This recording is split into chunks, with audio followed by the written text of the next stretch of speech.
Isang napakagandang araw sa inyong lahat. Ito po ulit ang inyong lingkod, Sir Ryan B. para sa ating lesson ngayon. Ngayon po ay Araling Panlipunan 5, Quarter 4, Week 3 to 4, na ipapaliwanag pananaw at paniniwala ng mga sultanato, katutubong Muslim sa pagpapanatili ng kanilang kalayaan. Ang mga Muslim sa Mindanao ang tatlong matatag na sultanato sa Mindanao sa pagsapit ng ika-16 na siglo. Tatlong sultanato sa Mindanao. Sultanaw ng Sulu. Hulo, teritoryong sakop ay Hulo, Tawi-Tawi, Cagayan de Oro, Basil, yun po ang mga teritoryo nila. Sultanato ng Maguindanao, mga pamayanan sa mababang bahagi ng Pulangi River hanggang Sibugay Bay at Illana. Sultanato ng Buwayan, mga pamayanan sa mataas na bahagi ng lambak ng Pulangi River, bahagi ng Talayan sa Maguindanao. Ang mga Muslim sa Mindanao. Ang mga sultanato ay may aktibong ugnayang pangkalakalan sa bawat isa at sa mga karatig sultanato sa Timog Silangang Asya. Nagbibigkis din sila sa kasunduang ipagtanggol ang bawat isa sa oras ng kagipitan. Mga digmaang Moro. Tulad ng Cordillera noong 1571, naging maigting din ang pagpapadala ng mga Espanyol ng mga ekspedisyong militar sa Mindanao upang tuluyan na itong mapasailalim sa kanila. Hindi basta sumuko ang mga Muslim, nilabanan nila ang puwersa ng Espanyol na sumalakay sa Maguindanao o sa Mindanao sa serye ng digmaang Moro. Sa panahong ito, 6 na digmaan ang sumiklab sa pagitan ng mga Muslim at mga Espanyol. Ang 6 na digmaang Moro laban sa Spain. Unang digmaang Moro noong 1571 to 1581, nagsimula ng gawing kolonya ng Spain ang Pilipinas sa pamumuno ni Miguel Lopez de Legazpi at nagwakas ng salakayin ng mga Espanyol ang Brunei. Ikalawang digmaang Moro, 1591 to 1597. Nagsimula ng tangkaing sakupin ng mga Espanyol ang Mindanao at nagwakas ng magsara ang kutang itinago ang mga Espanyol sa rehiyon. Ikatlong digmaang Moro, 1599 to 1635. Nagsimula ng salakayin ng mga Espanyol ang tatlong sultanato sa Visayas at nagwakas sa pagkatatag ng himpilang pangmilitar ng mga Espanyol sa Zamboanga. Ikaapat na digmaang Moro, 1635 to 1633. Nagsimula ng itatag ang kuta ng Espanyol sa Zamboanga. Ikalimang digmaang Moro, 1718 to 1762.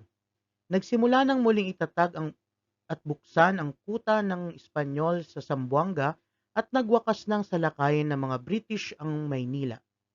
Ika-6 na digmaang Moro, 1848 to 1898.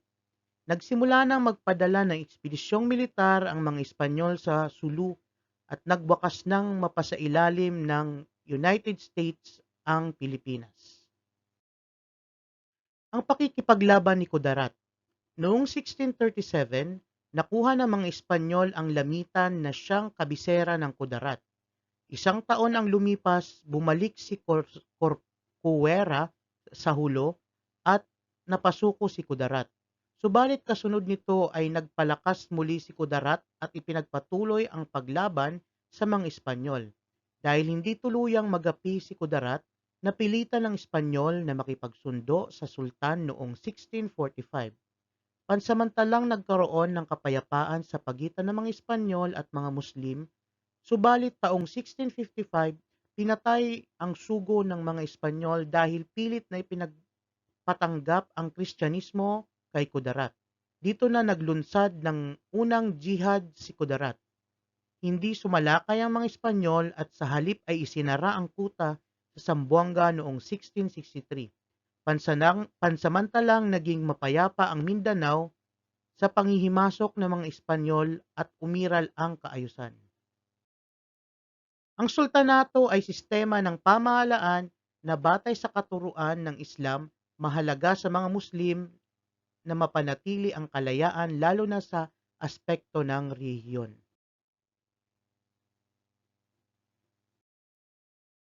Mga pananaw at paniniwala ng mga sultanato tungkol sa kalayaan. Mahalaga sa mga Muslim na mapanatili ang kalayaan para sa kanila. Ang Islam ay hindi lamang isang relihiyon, kung hindi isa ring paraan na pamumuhay. Ang kanilang pang-araw-araw na pamumuhay ay umiinog sa pagsamba kay Allah. Mga pananaw at paniniwala ng mga sultanato tungkol sa kalayaan. Ang kanilang mga paniniwalang pangrelihiyon gaya ng salat o pagdarasal ng 5 beses sa isang araw ay manganganib na mawala. Bukod dito, dinatnan ng mga Espanyol ang mga Muslim na may matatag at malakas na mga sultanato at may mabuting ugnayan sa Brunei at Indonesia, kung kaya't malakas ang loob ng mga sultan na labanan ang mga Espanyol. Kung maisa sa ilalim sila sa kapangyarihan ng mga Espanyol, ay masasayang lamang ang kaunlaran at katatagang tinatamasa ng kanilang mga sultanato at ang kalayaan nila sa paniniwala. Higit ding katanggap-tanggap ang sultanato kaysa kolonyalismo dahil sa ilalim ng sultanato, hindi sapilitang ipinapasailalim sa kapangyarihan ng sultan ang mga dating dato at raha, sa halip kinilalak ang kanilang kapangyarihang mamuno sa kanilang teritoryo. Sa ilalim ng kolonyalismo, tanging ang mga mananakop na Espanyol ang kikilalaning pinakamakapangyarihang pinuno ng bansa. May hinuha sa talumpati ni Kudarat sa mga dato na nagpasailalim sa kapangyarihan ng mga Espanyol kung bakit hindi nila dapat pinahintulutan ito. Sa nasabing talumpati, tinanong ni Kudarat sa mga dato kung nababatid ba nila kung ano ang ibig sabihin ng pagpapasakop sa mga Espanyol. Hinikayat niya ang mga ito na suriin ang mga pangkat na nagpapaisailalim sa mga Espanyol, gaya ng mga Bisaya at Tagalog, at kung paano sila inaalipin ng mga dayuhan.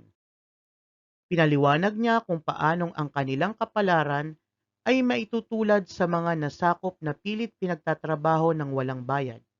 Binalaan din niya ang mga dato na huwag magpadala sa matatamis na salita ng mga Espanyol, dahil ibinigay rin ng mga Espanyol ang matatamis na salita sa mga lokal na pinuno sa ibang bansang sinakop, subalit hindi naman nila ito tinupad ang kanilang pangako sa mga ito. At isip, hamunin, gawain A. Ating sagutan. Isulat sapat lang ang tama kung ang pahayag ay pangyayaring nagbibigay daan na pagpapanatili ng Islam at kapayapaan sa Mindanao, mali kung hindi.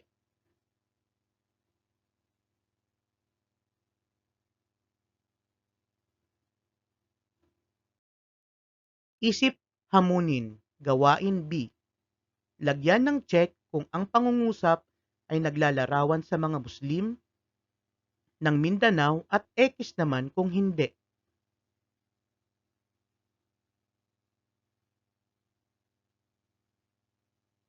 Ayan, maraming salamat po. This is your Sir Ryan B. Signing off.